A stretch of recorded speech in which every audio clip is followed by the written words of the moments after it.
Good afternoon, everyone. This is Sobering Truth, a podcast that's a project of the Arkansas Family Coalition, and our aim is to lower the reputation of alcohol in the court of public opinion.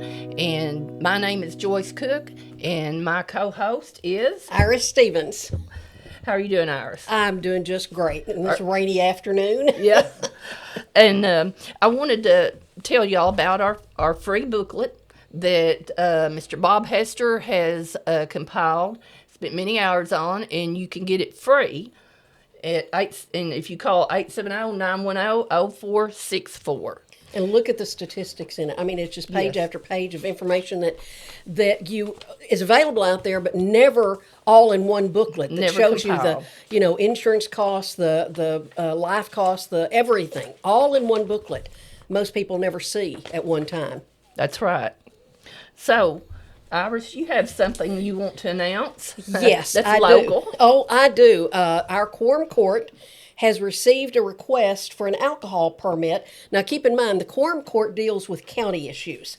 And we all know that we are the dampest city, Jonesboro is, in a wide area. That's true. But now we've got a request for an alcohol permit that would be in the county. It is in Sterling Springs, and it would be for a restaurant. Where is that located? Sterling Springs is about 7 miles north on 141. It's kind of where the divide between KIT and corner of KIT road and everything, and so that's where that would be. I don't know how many of y'all have driven that road. I've driven it over and over and over, and I can't imagine driving that after a couple of drinks. It is crooked and horrible. So yeah. My son had a wreck there once. He went off the curve and went into a ditch up in that road. So that alone is one of the problems with it. But I'm just going to read our alert here that I have posted on our Facebook page, our Tea Party Facebook page. This Monday, July the 14th, Craighead County Quorum Court will meet in the safe room of the new Craighead County Courthouse Annex. And that opening on that is on 511 Union, not Main Street. So that's the Annex. Okay, on the agenda for Public Service Committee is a request for an ordinance for a new private club in Sterling Springs. And I've got that. That's north up 141. This is a bad idea. This would be the first permit, according to what I have been told by people who are supposed to know, this would be the first permit in an unincorporated area. Up until now, the alcohol permits have been in townships and cities and, like Jonesboro and Lake City and possibly Bay. Those have they're a town, so they have the ability to vote for liquor by the drink within the town. This is county. This would open it up to alcohol in Craighead County. If it passes, we know there's going to be a flood of requests for permits in the county. That's the way it happens. It's the way it happened in Jonesboro, the city. We'll be awash with alcohol. All over the county. So people who have been able to be out, live in the county and not have to be around that, they're going to get one next door to them sometime because the Quorum Court, if they pass one, we know pretty much they'll pass others because they'll be afraid that they'll get sued if they don't pass the others, pass the new ones. It's the same reason, the same excuse that the Jonesboro City Council uses every time they pass a permit. They say, well, we have to because we've okayed so many that they will sue us if we don't. Well, that's an idiotic idea. If you know anything about the ABC board, when they allowed city councils to determine whether or not these liquor permits were accepted in the town, that was one of the things that they said you could do. If you've got a saturation, if you've got easy availability or accessibility in town, you can say, no, we've got enough. We don't have to. But they don't. But they don't say no. They think the tax money is going to save them. And, of course, Bob's book will show you how the tax money never covers the actual expenses for this. Right. There are more important things than money. Yes, morality for one thing. And we've already looked at several of our podcasts have looked at the damage alcohol does. That's a moral issue to me. It really is. And in a previous podcast, I talked about growing up as a child of an alcoholic, and while I was never in a wreck, some family members of mine were, and I may talk about that later, Yeah, because and that's one of the problems. I just do not see how you pass something like this when it's not in existence currently to add more alcohol to an unincorporated area. Okay, Craighead, and keep in mind, Craighead is a dry county. We voted for Craighead to be dry. It was voted dry in 1944 the first time, and KIDT did a silly little story on how upset the returning servicemen were to come home, and Craighead County, their wives and friends and whatnot had voted Craighead County dry. But guess what? They didn't attempt to vote it wet again. They left it that way. The next vote was in 1978. It didn't pass either.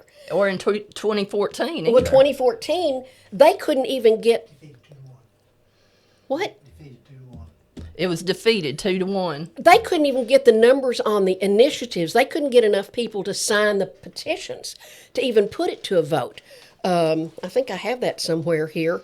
I did want to read that. It was two groups fought that. The one was Our Community, Our Dollars was the one that they decided after that failure they wouldn't even try it again because it was so soundly defeated. Interestingly enough, Brian Richardson was the head, and I don't remember his official position, but I call him the assistant governor. I'm sorry, the assistant mayor. And he had said that, it was obvious that Craighead County was not interested. They did not support legalizing alcohol sales in that. So he was the head of the Citizens for Safety and Prosperity that fought this ballot initiative. But it's just interesting that they came nowhere near getting enough signatures. So there is that. Plus the fact our officials should recognize that and should honor those votes. This is not just one off-the-cuff vote in 1944. Our elected people should honor elections. That's how they got into office, and they should honor this election, saying that Craighead County was going to be dry. There is a solution for restaurants who want to serve alcohol. You know what it is?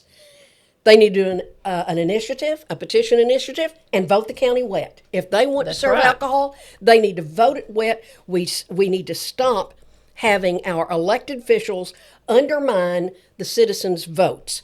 So now that's all what's going on, and that will be happening Monday again at the Quorum Court at the Courthouse Annex on Union. It will be held in the safe room, so you show up there and the bailiffs will show you where to go. We need people to show up. Yes, we do. Folks, please show up. To encourage these, it will be at the Public Services Committee that will take place at 5:30, that will take place right after the Quorum Court meeting. Won't last. It starts about 5:30, and it never lasts more than 10 or 15 minutes, and then it will break into committee. It will be at the Public Service Committee, and the members of that committee are Kevin Williams, Richard Rogers, Brad Knoll, and Linda Allison. And we need to encourage those people in face, watching them in the meeting. We need to encourage those people to vote no. We don't need to extend this problem into the county. No, we don't want any more, accidents, any more people killing people in horrible accidents. Yeah, and I found something just recently that I thought was fascinating. Talk about dry counties, and they're not any better than wet counties. And this was a study done in Alaska with native villages, and it was between dry villages and wet villages. And I'm just going to read that. Okay. The title was "Alcohol Bans in Isolated Alaska Native Villages Were Associated with Decreased Alcohol-Related Outpatient Visits, Injuries, and Deaths." The researcher reported a significantly higher number of alcohol-related outpatient visits during the non-ban periods relative to the ban periods. It was reported that the risk of alcohol-related injury and death among Alaska natives was 2.7 times higher in wet than in dry villages, including a higher risk ratio for motor vehicle deaths, hypothermia, homicides. Among those who died in the wet villages, the blood concentration data was available. The percentage of alcohol-related injury deaths was significantly higher, 76% to 57%, just in the difference between dry villages and wet villages. Wow. and I'm sure that could be replicated in any of our dry counties and wet counties, dry cities versus wet cities. So there is a value in keeping alcohol out as much as possible. Yes, that's a pretty good percentage in between. It's startling. Yeah. And it's in the book. No, the big book. Oh, the big book. The That one right there, yeah. this one. There's another book you can ask for. Is alcohol good for economic development? And that's a book chock full of information that you might want. That puts the lie to the fact that alcohol is going to make all of these counties and cities wet. It doesn't, because the cost related to putting alcohol in takes away a lot of that money that they do receive from the taxes, because it costs more to deal with those situations. Another line that they use, line or lie, is that, it's more dangerous for them to drive to a wet county, and we might as well have the alcohol here so they won't be driving. Yeah, You that's know, a ridiculous. That's a ridiculous argument. It's never been proven like that. But I thought, again, one of the things that I want to make the point to when we talk to elected officials is this is material that has come from worldwide organizations, health organizations. I pulled this off here, not too long ago from the WHO, the World Health Organization. No amount of alcohol is safe, period. No amount. And I've got a little blurb here. It says it's the alcohol that causes harm, not the beverage. Alcohol is a toxic, psychoactive, and dependence-producing substance and has been classified as a Group 1 carcinogen by the International Agency for Research on Cancer. Decades ago, this is the highest risk group, which also includes asbestos, radiation, and tobacco. Alcohol causes at least 7 types of cancer. We've mentioned that before. Right. Including the most common cancer types, such as bowel cancer and female breast cancer. Ethanol alcohol causes cancer through a biological mechanism as the compound breaks down in the body, which means that any beverage containing alcohol, regardless of its price and quality, poses a risk of developing cancer. I don't know about you, but I'm not anxious enough to get cancer to do, things like take arsenic and drink and, I've had it twice. I don't want it again. Exactly. And then that asbestos. Yes. I remember working at a place where there was asbestos from past, and when they would remodel the rooms, they would have to have a hazmat suit on, and they have to cover everything up with plastic, and they have to filter the air and everything, because it's that dangerous. When you put alcohol in the same category as asbestos, I know that's scary. And radiation. I mean, like nuclear bombs. Yeah, we used to be afraid of that. Now, it's no big deal. We can drink. Then I went ahead, and because nobody believes just one article, there were hundreds of articles on this, and I just pulled out a few because we only have 30 minutes. The second one came from the Lancet. I don't know if you know, but that's the British Medical Journal. Yeah. And it says a large new global study published in the Lancet has confirmed previous research which has shown that there is no safe level of alcohol consumption. Those days when people told you, a glass of wine every night is good for your heart. Good for your heart.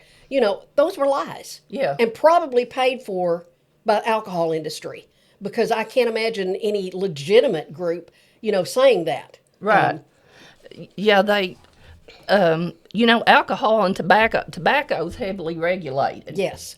And why isn't alcohol held to the same standard? I don't know, but at Christmas, I'm always watching these commercials. Well, I don't watch commercials anymore, but you see these really nice lit up Christmas scenes, and I always think about the one on the beach with this palm tree, and it's all lit up, and I think it's advertising Corona beer, and so they have beautiful advertisements. And of course, the Clydesdales, we've talked about that. I love the Clydesdales. I just wish they advertised something, besides Budweiser beer. Yeah. So we have all this advertisement still.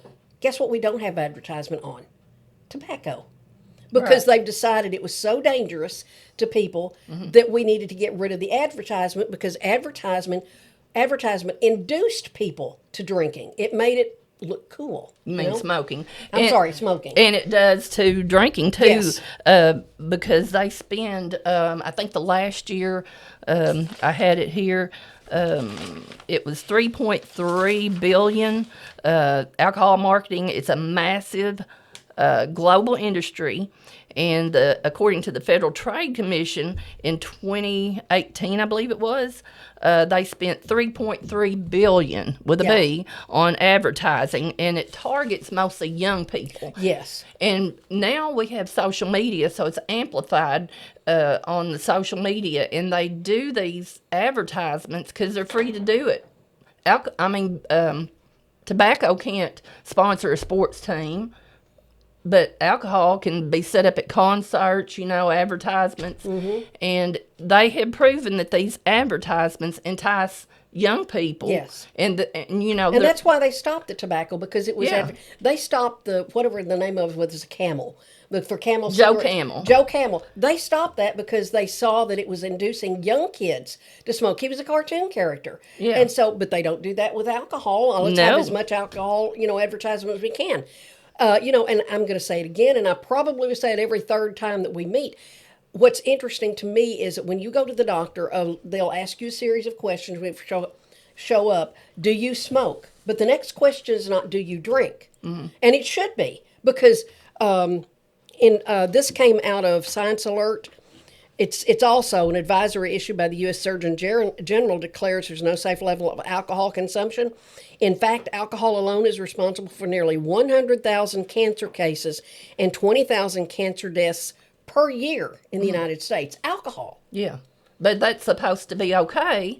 Yeah, But- and they don't even mention here, this, when they're talking cancer, that's self-induced and whatnot, but they don't Right. talk about the 29,000 wrecks caused from drink driving and how many of those people die and kill others when they're drinking. You Right. don't smoke a pack of cigarettes and get out in the car and kill people. That's true. You do when you drink a pint of whiskey or whatever. You can get out in the road and destroy a family with children on the road. Within a few minutes. Yes. And talking about the advertising, tobacco advertising had this ad about this woman, and I think we're going to pull it up where the audience can see it.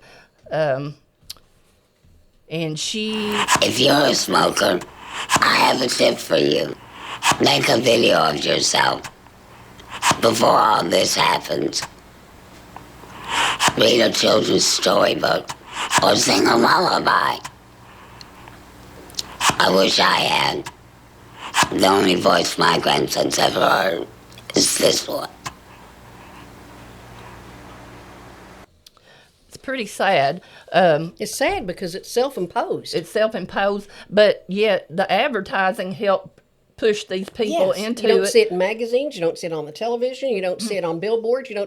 They've wiped it out of public, observation. Now Arkansas still has a pretty high percentage of people who smoke. Yeah. We're one of the states that still have a lot of people who smoke, but there are a lot of states out there that they've cut it down like by 90%. And that's what we're hoping, as I said at the beginning, lowering the reputation of alcohol in the court of public opinion. That's what we aim to do. Yeah. And we need commercials like that Yes. of people that have been harmed in wrecks with alcohol. And people who are in hospital dying of cancers created by alcohol, because we already know throat, stomach, colon, lung, everything can be destroyed, and it does it with your DNA. That's Yes. one of the things that's very upsetting about alcohol, is it breaks the chain and damages your DNA. Even when you quit, you've still got that DNA damage. You may get by without developing cancer, but you're Right. still going to have that damage. That's true. Well, the outgoing Surgeon General Murphy, I believe was his name in the last administration, he wanted labels put on. Well, I think there are labels, and it says something like may harm your health, and it's real tiny. And the thing that in my research that they learned from tobacco, fighting big tobacco, was that you got to get specific. And you want to make it bigger where people can see it. Yeah, where it's You know, prominent. Yeah. Has been proven to cause cancer, colon, breast. I put all those on there. Be specific. But it says currently may cause health problems. Yeah, that's all they have on there. And we need graphic warnings. That's what helped. That's one thing that helped. And we need a lot of social condemnation of drinking. Yes. Because up till now, we've seen it in the movies and stuff like William Powell and his movies, and all of the older movies had so much drinking in them. It was acceptable. Had a cigarette in one hand and martini in the other. Right. Both of those are killers. Yes, and I read, there was one article, I started reading it. It was a scholarly article about cigarettes and tobacco together. I think the alcohol allows, they work together to harm your body, basically. That would make sense. Yeah. And I saw, we were watching YouTube the other night and came across an old clip of Johnny Carson, and Jackie Gleason was on there. And, of course, he had a cigarette in his hand. That was when, cigarettes were everywhere, And then they had a coffee cup, and he looked over and said, "Oh, that's the kind of coffee I like." And we knew it was alcohol. So I think a year or two after that interview, he died of liver and colon cancer. So I'm not saying that was what caused it, but it seems like it was probably likely. Probably a lot of those guys at that time did. One of the things that really slapped me up in the head about tobacco, and we need to do this with alcohol. One year we had gone to Memphis in May, and we were browsing through the exhibits and things, and I happened on one where they were running the television, and Hamilton Berger from Perry Mason, what was his name? Oh, I remember him, yeah. And he had an announcement on there. He was talking to people. He'd done a public service announcement. He was dying of lung cancer. And he talked about smoking. Of course, his voice was really hoarse and everything. And then shortly after that, he died. Right. And I thought, when I sat there, my face just got flushed because it was so shocking. And we need things like that for people to do that, with alcohol, to let people know what the consequences, especially young people, before they get started. Because I have read, in places that if young people don't get started smoking and drinking before age 25, chances are they won't do it. Right. And it's not fair with all these billions of dollars spent. They wouldn't spend billions of dollars if it didn't do good for Exactly. them. Yeah. Advertising works or they wouldn't spend money on it. Right. And that it angers me that they're targeting young people, because they're not going to target the older people. They've already got them to drinking, just like the older cigarette smokers. They've already got them. Yeah. They've got to have a new crop. And we can't fight the billions and billions of dollars being used for advertising alcohol. There's no way for you and me, to do that. We need programs, that specifically target alcohol and say, look, this is what happens. Like we've said, every time we say we're not out for a ban. I wouldn't mind if there wasn't alcohol, but to me that, we're not out for a ban.